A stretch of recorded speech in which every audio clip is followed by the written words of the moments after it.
नमस्कार, आदाब, सत श्री अकाल दोस्तों आज की कहानी है एक भिखारी की कहानी जो हर रोज़ रेलवे स्टेशन पर भीख मांगा करता था। तो एक दिन वो एक बड़े ही जेंटलमैन, लंबे ऊंचे कद काठी के इंसान से भीख मांगता है। तो वो इंसान कहता है कि भीख मैं तभी दूंगा अगर तुम इसके बदले में कुछ दोगे। तो भिखारी जो है सोचने लगता है कि मैं तो खुद भिखारी हूँ, मैं लोगों के टुकड़ों पर पलता हूँ, मैं दूसरों से भीख मांगता हूँ, भला मैं इस इंसान को क्या दे सकता हूँ।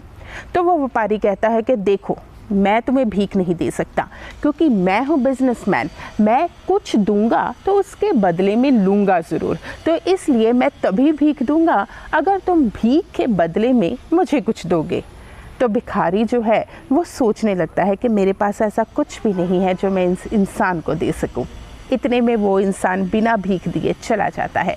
भिखारी 2 दिन तक सोचता रहता है कि आखिर मैं भीख के बदले में क्या दे सकता हूँ किसी को। तब उसकी नज़र पड़ती है फूलों पर। वह फूल तोड़कर चला जाता है। अगले दिन कोई भी उसे जब भीख देता है उसके बदले में वह एक सुंदर सा फूल उसे देता है।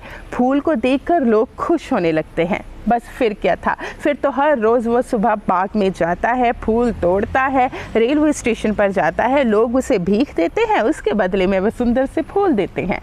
तो कुछ महीनों के बाद वो बिजनेसमैन, वो व्यापारी उसको फिर से मिलता है। तो भिखारी उसके पास जाता है और वह कहता है कि आज मुझे आपसे भीख चाहिए क्योंकि आज मैं आपको कुछ दे सकता हूँ। व्यापारी बड़ा खुश होता है, वो उसको भीख देता है। उसके बदले में भिखारी जो है एक सुंदर सा फूल उसको देता है। तो व्यापारी कहता है कि अरे वाह, मैंने तुम्हें भीख दी, उसके बदले में तुमने मुझे फूल दिया, यानी कि अब तुम मेरे जैसे बन गए हो। अब तुम भी व्यापारी बन चुके हो, अब तुम भिखारी नहीं रहे हो क्योंकि तुम कुछ ले रहे हो, उसके बदले में कुछ दे रहे हो। तो इसलिए आज से तुम भिखारी नहीं हो, तुम भी व्यापारी हो। तो ये बात जो है भिखारी के दिल को छू जाती है। वह सोचने लगता है कि अच्छा, मैं भी व्यापारी बन चुका हूँ क्या।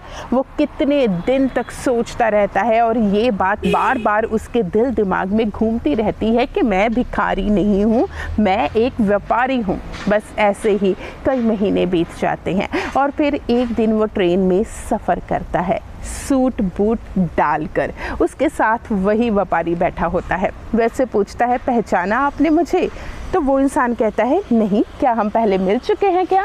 तो भिखारी कहता है कि हम 2 बार पहले मिले हैं। याद कीजिए, सबसे पहली बार मैंने आपसे भीख मांगी थी, तब आपने कहा था कि मैं तुम्हें भीख तब दूंगा अगर तुम इसके बदले में मुझे कुछ दोगे। अगली बार जब मैंने आपसे भीख मांगी थी तब उसके बदले में मैंने आपको फूल दिया था और आज मैं आपके सामने हूँ।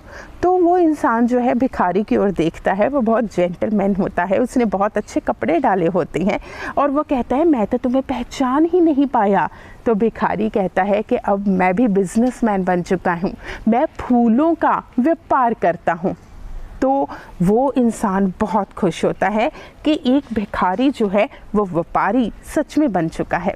तो वो भिखारी कहता है कि जब पहली बार आपने मुझे ये कहा कि मैं तुम्हें भीख तब दूंगा अगर तुम मुझे कुछ दोगे, तब मुझे इस बात का एहसास हुआ कि ये जो पूरी कायनात है, पूरी सृष्टि है, पूरी जो प्रकृति है, वो इस नियम पर चलती है। किस नियम पर? Give and take. कुछ देना है तो कुछ लेना है। अगर हम किसी से कुछ लेना चाहते हैं तो हमें कुछ देना पड़ेगा। जब दूसरी बार आप मुझे मिले तब आपने मुझे ये एहसास करवाया कि मैं भिखारी नहीं हूँ, मैं व्यापारी हूँ। तब पहली बार मैं अपने आप से मिला था। मुझे पहली बार अपने आप पर गर्व महसूस हो रहा था कि मैं भी कुछ हूँ और मैं कुछ कर सकता हूँ। पहली बार मैंने अपने आप को पहचान लिया था। तब से ही मैंने इस व्यापार में अपना कदम रखा था।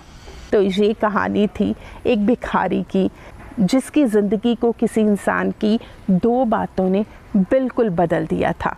तो इसलिए दोस्तों, हमेशा याद रखो, गिव एंड टेक। इस दुनिया में अगर हम चाहते हैं कि हम किसी से कुछ लें तो हमें देना भी चाहिए और दूसरा, अपने आप की पहचान करें। वास्तविक रूप में आप कौन हैं, यहाँ पर क्या करने आए हैं, क्योंकि कुछ भी नामुमकिन नहीं है। तो आज के लिए इतना ही, फिर मिलेंगे। धन्यवाद।